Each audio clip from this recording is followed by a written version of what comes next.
everyone. Hopefully you got to talk with some awesome people and make some good connections. Just to give those of you who are new to the Midday Connect a little bit of background, basically we get together every week and have a weekly expert talk to us about some business topics. The idea is for the experts to share a tool, a template, or a framework that business owners can implement in their businesses immediately. We try and keep it pretty concise. So we do about 10 minutes of networking.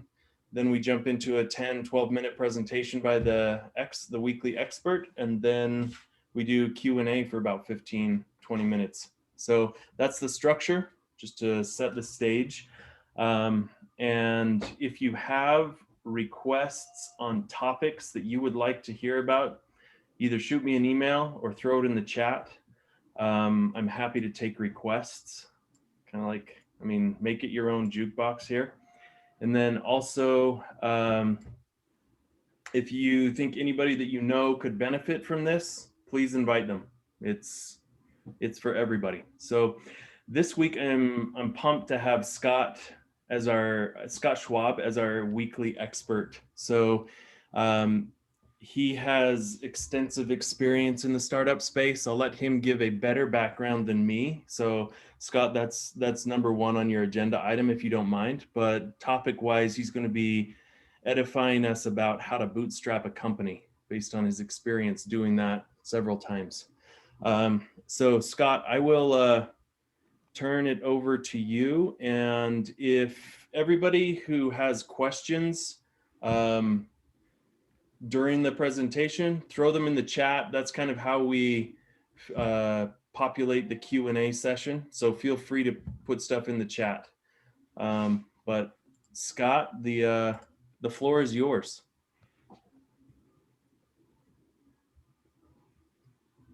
Maybe. I was on mute. There we go. Okay, we're good to go then. Sorry about that. Thank you, Taylor. Really appreciate being able to come today and speak and meet some of these people. I know Rick Hernandez from a couple of years back, and it was fun to catch up with him. And then new connections I hope will come out of this. But my background is really a serial entrepreneur. And when I initially started my first company, I really didn't have any idea of what I wanted to do. I simply had a thought of what I needed to accomplish. And so a little bit about me, I'm a problem solver, and oftentimes I incorporate a business around that problem or the solution to the problem, and love the ideation process. But I want to also be clear with everybody today that bootstrapping is a lot like ideation. We have an idea, and until we really vet that idea out, we're going to find ourselves in that category of telling people about something that we'd like them to either give us feedback about, potentially join us on our venture, whatever it might be. But for me, where ideation becomes real is when we start putting things into a model. And a lot of times people will use business modeling. Some will do a pitch and it's 90 seconds. Some will use slides. I'm really keen on the idea of using about 20 slides and doing a process called So What. It's like the SWOT analysis, but it's so what? Why is your product something that the masses would want to take part in?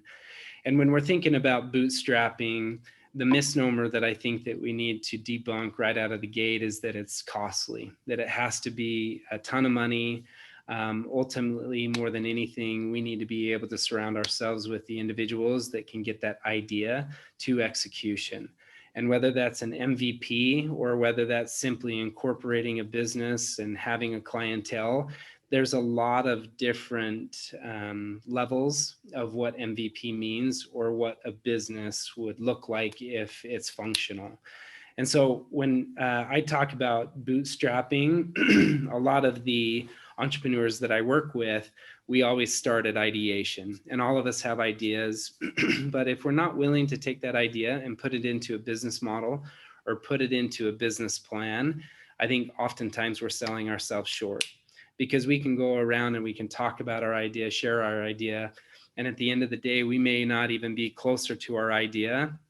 And that's where I feel like oftentimes entrepreneurs or wantrepreneurs emerge, because if in the event that we're going to stop there and not take an idea further, then we're wannabes, we're wantrepreneurs. And I faced that myself in my early career. I would go around and tell everybody about all these ideas.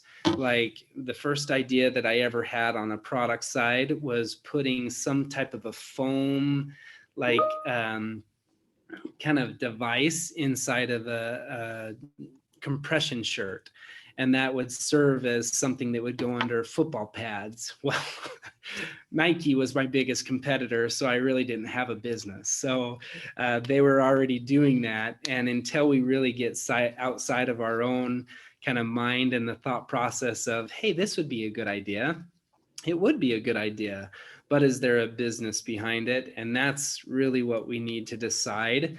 And so I want to share kind of something that I go through every time that I think of an idea, and want to share this. It's on the whiteboard here. But can everybody see this? So when you can back up a little bit, Scott. Okay. Yeah, there we go. All right. So when we look at starting any type of business, we got to understand that there's two sides to that. There's an art and there's a science. And in my mind, these can be swapped depending upon what it is that you're going after, what category your business is going to be in, whether it's a service, whether it's a product.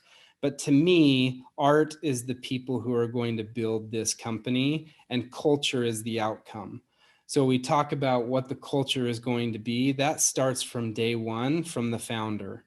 And if you're not clear on what your business is going to do or how it's going to support its people and its customers, then you need to back up and do some work on culture, because culture is important. We see that oftentimes in bigger companies, like, oh, it's a great culture, great place to work. But ultimately, that starts from day one as you're crafting a vision of what this company will be. The science side of it is we've really got to get very specific on what we're trying to accomplish within our business. And that just comes from data. And data comes from a competitive analysis. It comes from a marketing plan. It even comes from our financials. Because if we can do something better, lower cost, higher quality, better pricing to the customer, better delivery experience, whatever all of those things kind of buzzwords are, we really got to track it back to the data. And then the process, like an SOP or any type of a procedure that you have inside of a company, it really needs to benefit what the idea is or what the business is. So a standard operating procedure, as all of you know, is something where we're documenting what the process is to get from point A to point B. And you need to do this right out of the gate, because when we're looking at the process of starting a business, it's quite heavy. It's a big lift. There can be many people. There can be just one person. I've had businesses where I've gotten other people involved right out of the gate, and then I've had some where I've just ran on my own. And it really depends on what your business is and what type of an individual you are. But all of these things, from the bootstrapping to separating out the things that are important for the art and the science, all of that leads to the product market fit. And if you don't have a product market fit, you really should not be starting a business until you know that pivotal point. The reason that I say that is because you can spend a lot of time and spin your wheels on ideas and approaches and customers.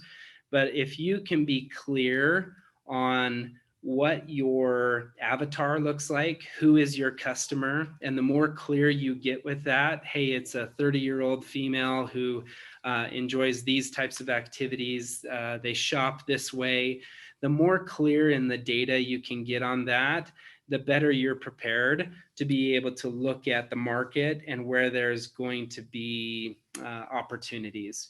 because you want to differentiate yourself enough to where there's enough of a business or enough of a category or people that you're going to approach that will actually give business to you or that will spend their money with you.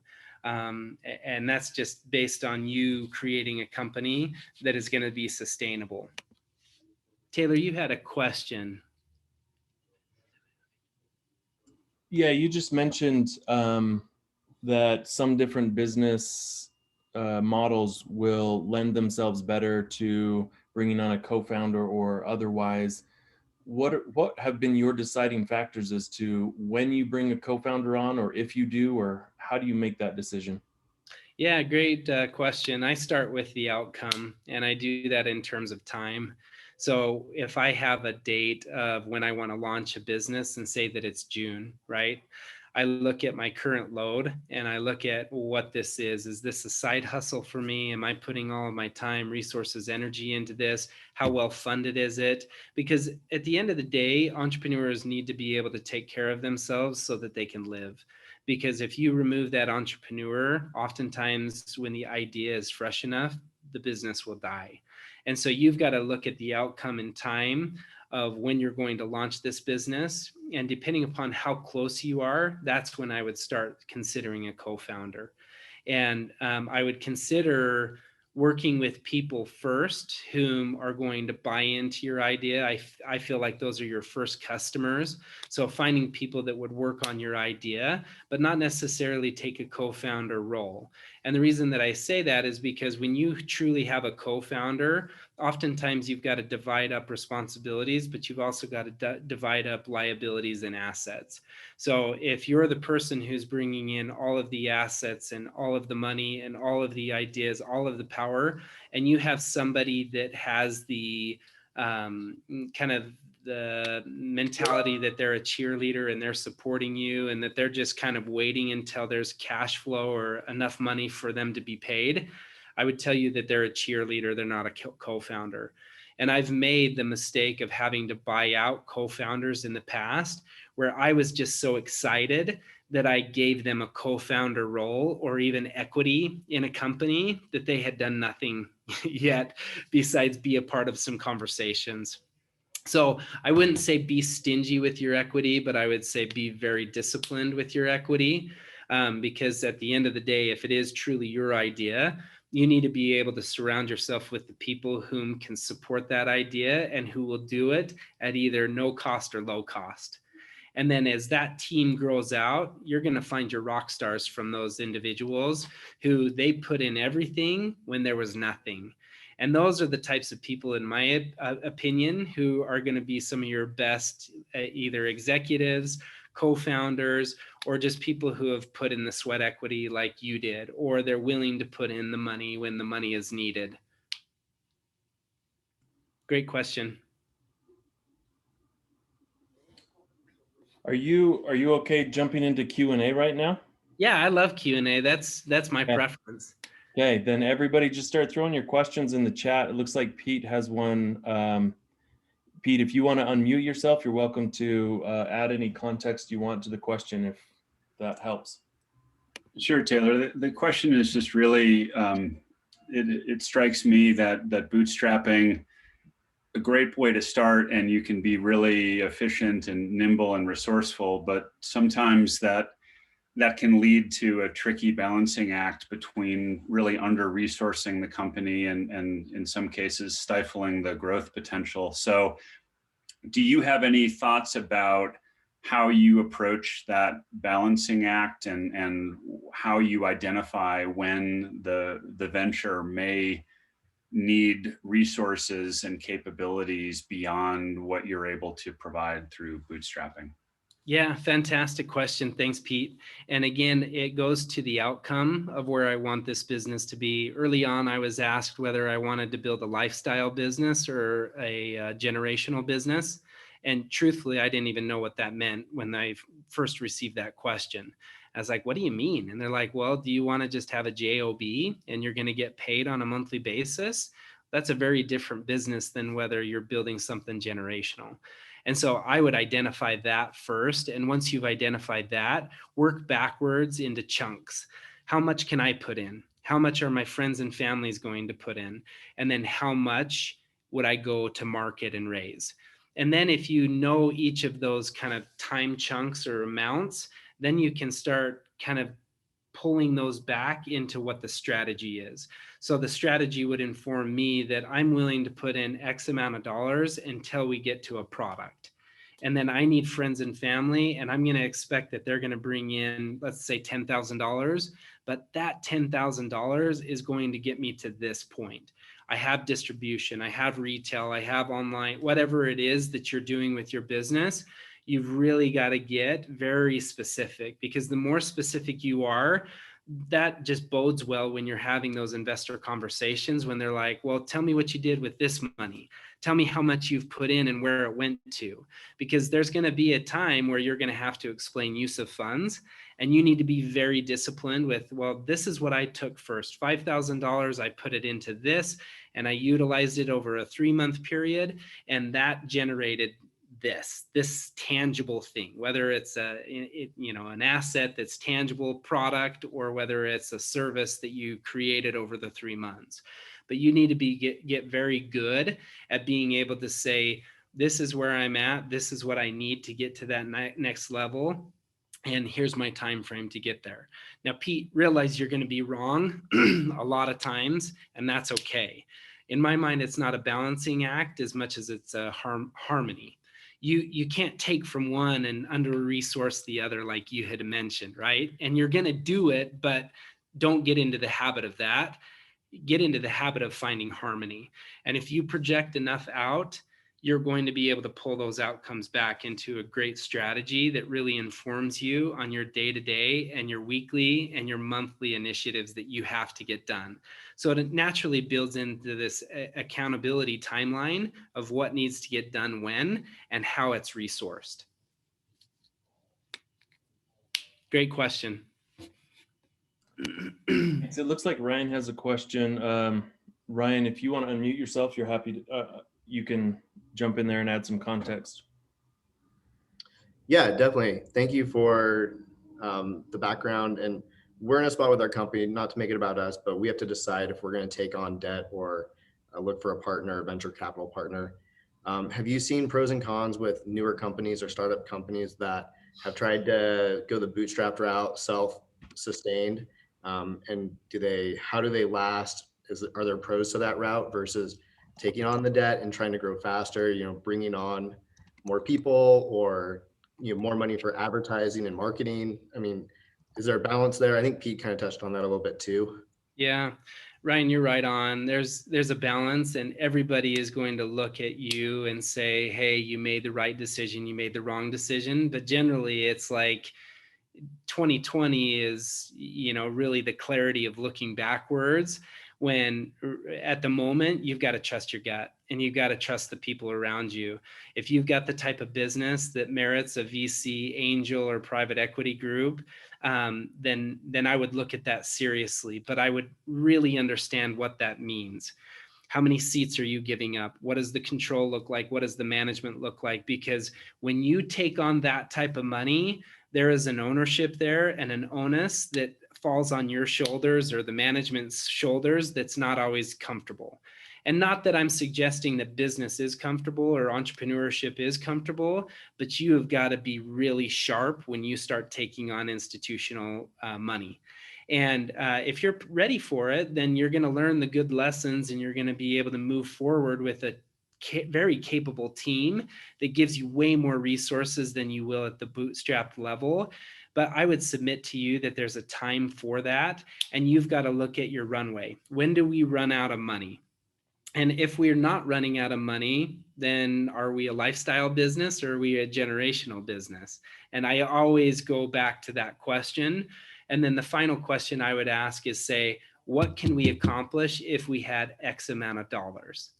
And if that is important enough and will give you enough market share and enterprise value, then I would do it. But again, you've got to weigh the factors and get the data before you make that type of a decision. Is that helpful? Yeah, it is helpful. It's kind of the place where we're at, where it's kind of looking at our runway. We're at a decision point where Do we want to try to pick up some of that money to try to grow more, or are we going to hope that we can do stuff through our own sweat equity to increase revenue? Yeah. And you got to know yourself too, because sometimes people will take money and then take their foot off the gas because now they're not as strategic. Now they don't have to be as hungry. But I'm telling you, I've seen this on my feed lots, so I'm going to butcher this, but it says a hungry stomach and the need to make money is the greatest motivator that you're going to have. And Yeah. so again, I would just say, you know yourself and you know your team, trust your gut, because at the end of the day, you've built it to this point and you can build it further, but that might also include institutional funds. You've really got to vet that out. And I would talk to a couple of different mentors if you already have them, if you don't get them, because they can look and give you perspective that you currently don't have being in the day-to-day. Awesome. Thanks, Scott. Yeah, you bet. Thanks, Scott. I think Rick Hernandez, your question's a little bit similar, so maybe we can jump to yours before we get to Casey's because of the finance connection there. Do you have some context that you'd like to add to your question, Rick? Yeah, I would just like to hear your thoughts on going the debt route.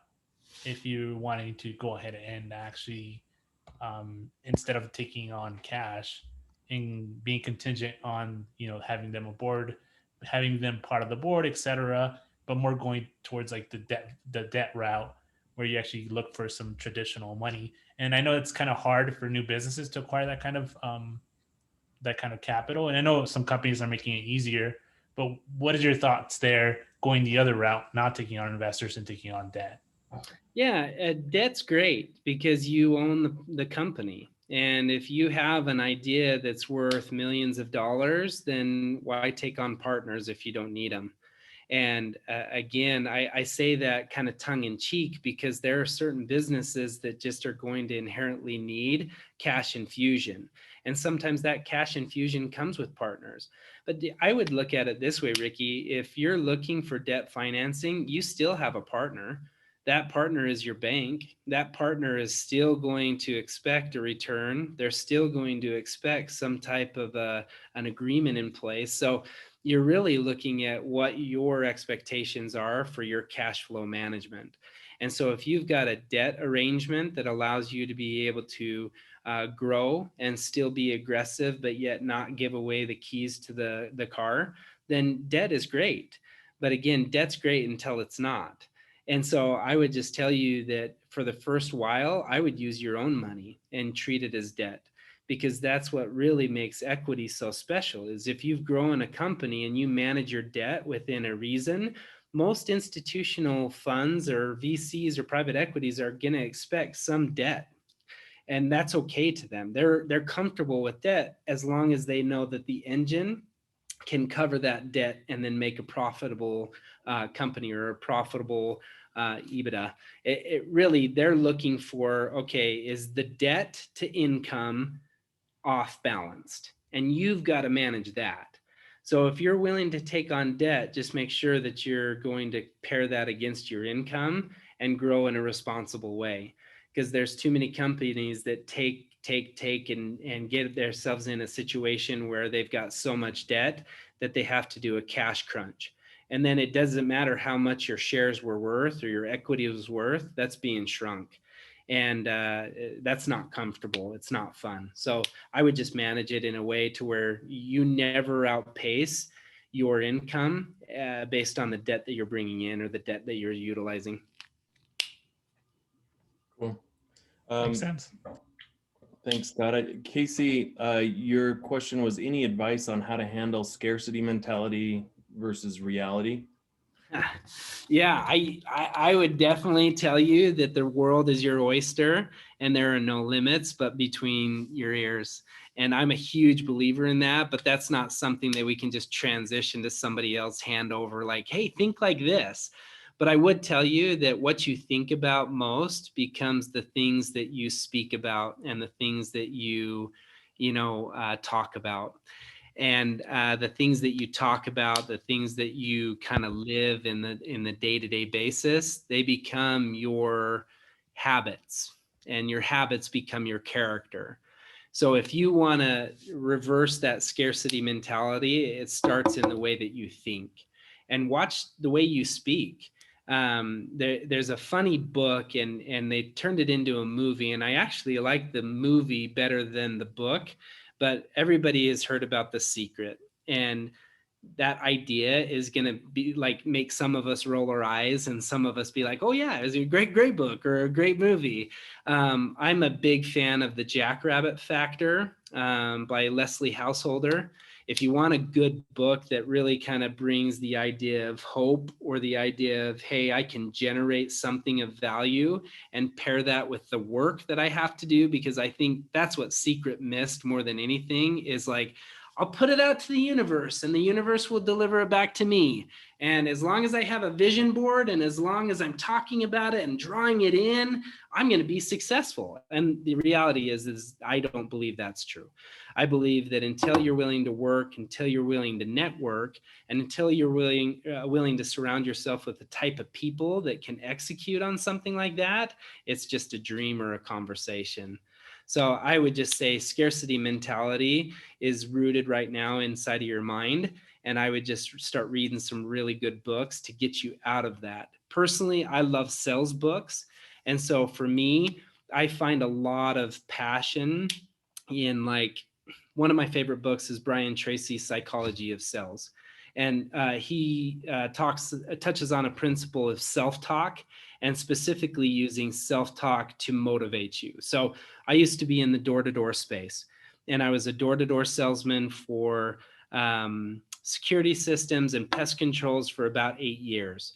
And every time I went to a door and got a rejection, the first year me really took my steps really slow and really started to hang my head. And what we learn in communication is that our body language is the thing that people are watching.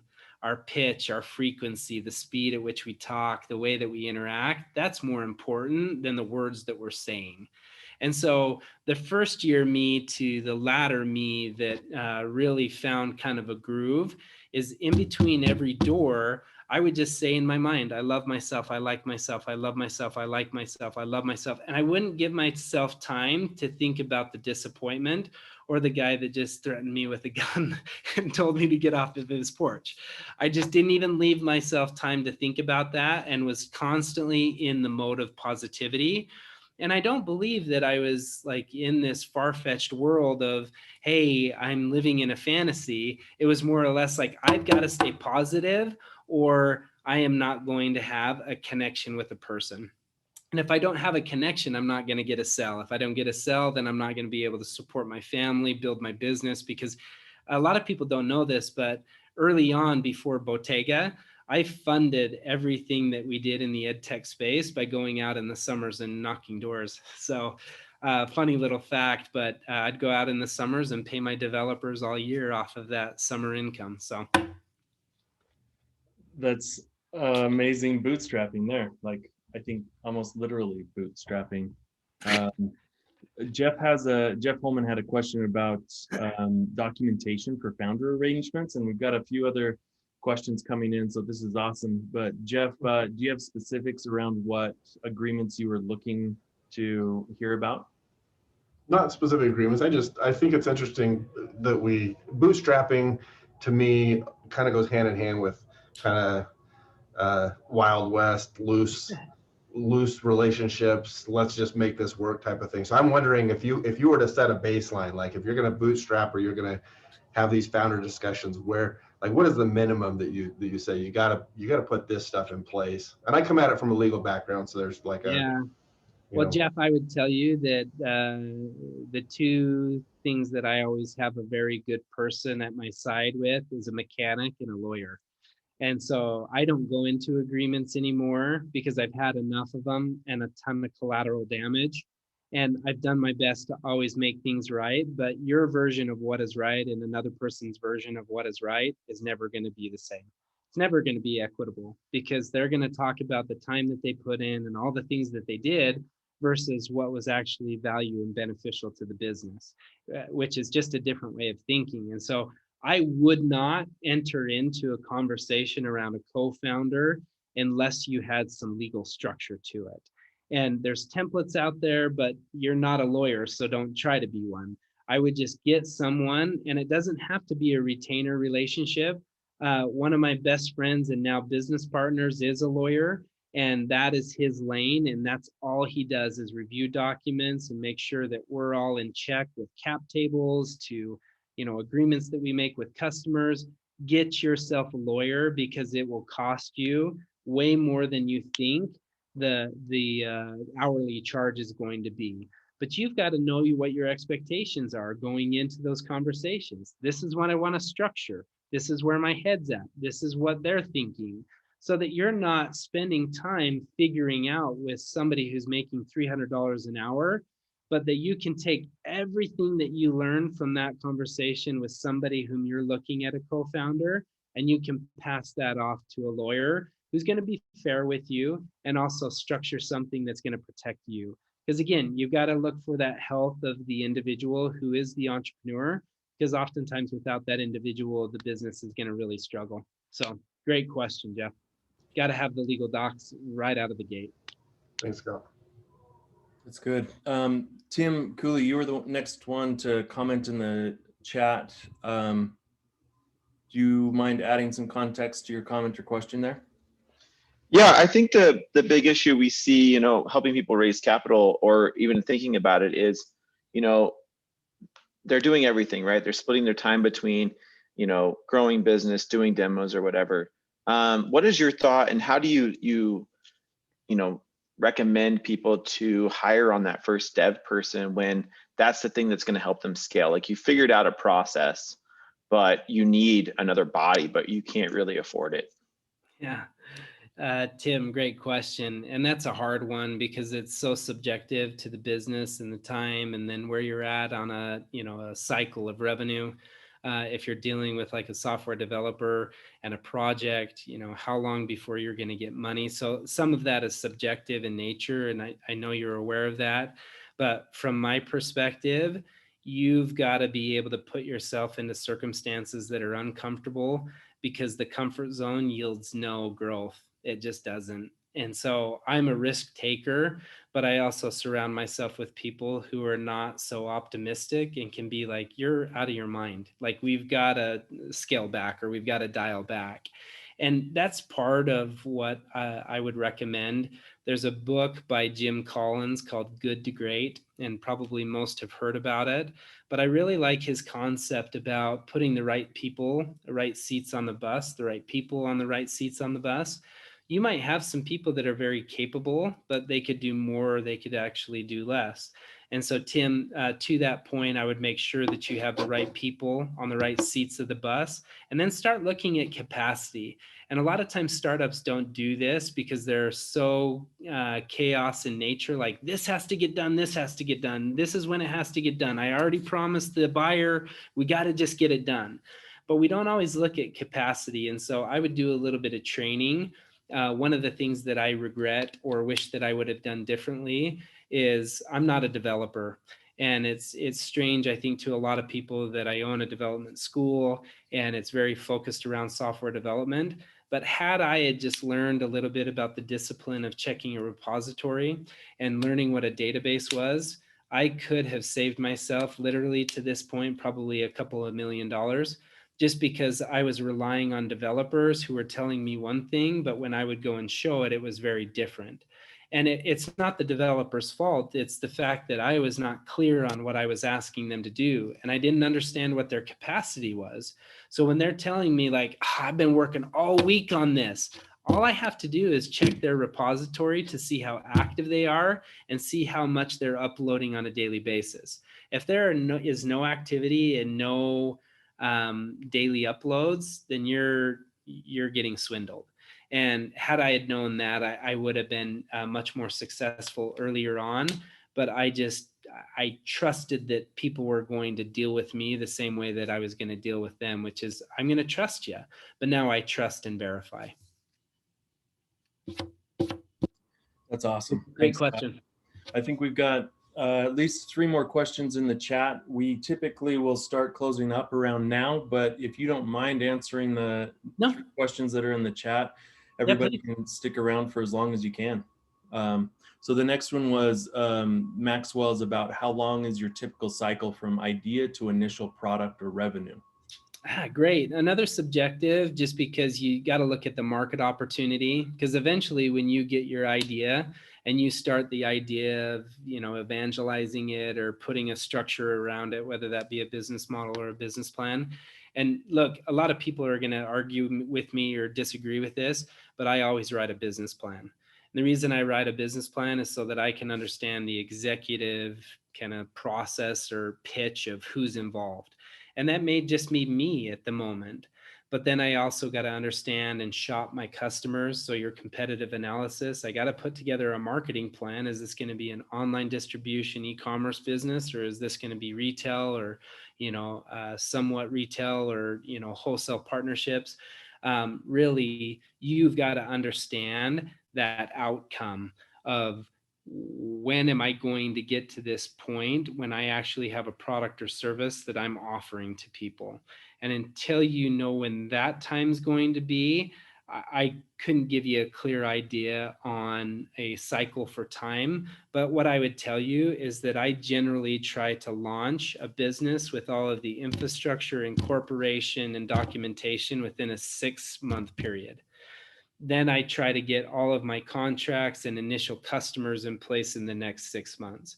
So in the first year, the idea is that we're up and running, and I like the goal of that we're break even.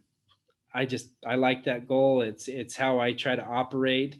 And then in year 2, we're working on profitability. We're fine tuning the processes, the logistics, and, the people and culture piece to it.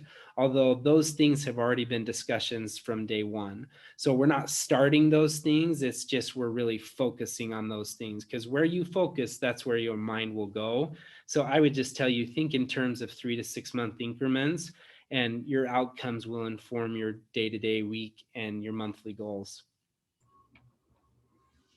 Fantastic.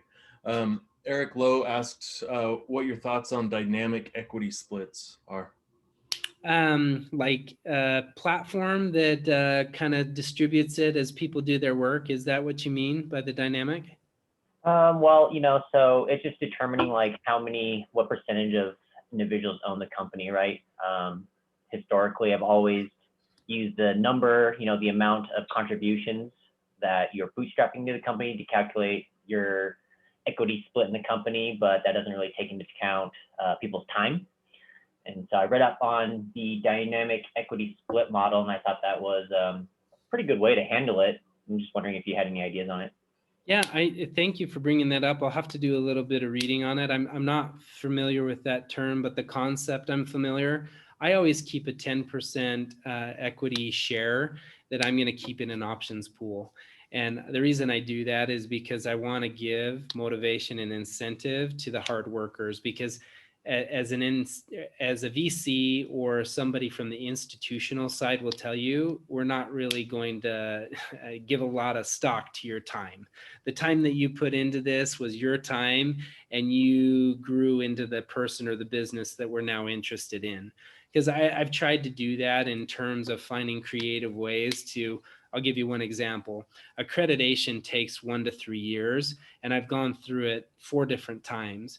And you want to allocate time or value to that time. And oftentimes, an investor is just going to look at the outcome of what the accreditation is and say, okay, well, we'll give it market value. They don't give the value to the time. And so I would caution you to not give equity in terms of time always. Clearly, there is a factor, but you'll decide that. And then with the time kind of aspect that you see people working, don't get so caught up in the time that a person takes or is around or cheering you on versus the value that is being generated in the business. So that's what I would give equity to, is value, but there is a time component, and you've got to really be clear with the people that you're working with that just because you're here doesn't mean you get equity. It's because you're here and you're working on this with me. Here are the things that I'm going to ask that you do in this time frame. And if you do that, then there's an equity discussion that we need to have. Perfect. Thank you. You bet. Yeah. Last question in the chat here is from John Huntsman, and said, "What are the differences in bootstrapping between physical products versus software or e-commerce businesses?" Great question. I mean, ultimately, you've got to be passionate about what you're doing. So I always take it back to the passion. If I'm not passionate about it, how am I going to make anybody else or help anybody else see the vision? Because there's the difference between a mission and a vision. In my mind, vision is very high level, and it's going to be the thing that we're all looking at. Like, this business is going to become this. But then the mission gets a little bit more tactical and informs your strategies. So for me personally, every business that I launch has a technical side to it. I always am in software. I love software because you can iterate and you can fail quickly and you can make adjustments along the way. So I would tell you that every business that I do is a software business, because I know that the value bump is going to be there at the end of the road, or when we get to the place where we actually have a company.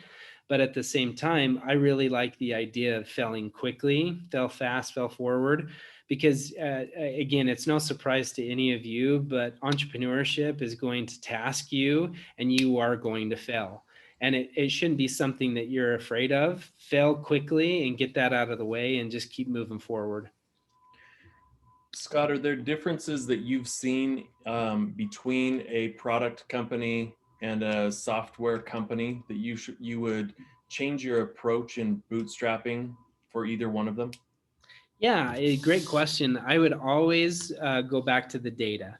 If I have a product company, which we just launched a product company, and the data that we're trying to get is how are customers enjoying that product?